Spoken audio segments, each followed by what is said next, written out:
মুসা নবীর মা ভোরবেলা ঘুম থেকে উঠে চিন্তিত হচ্ছে, আহারে বাক্স কেমনে বানাবো, কার কাছে বলবো, খবর পেলে তো আবার আমার বাড়িতে হামলা করবে, কেমনে আমি বানাবো।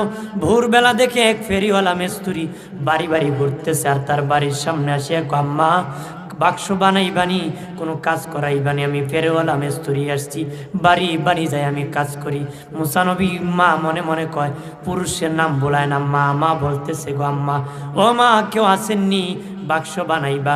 বেটারে আমার মনের কথা কয়, মনে হয় ওই লোকের দ্বারা বাক্স বানাতে পারবো।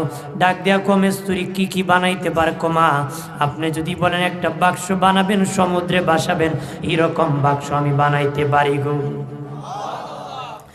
মুসা নবীর মা দেখে বলে, মিস্ত্রি এইরকম বাক্স তো আমার দরকার, আমি কাঠ পাবো কই, লোহা পাবো কোথায়? মিস্ত্রি ডেকে বলে, মা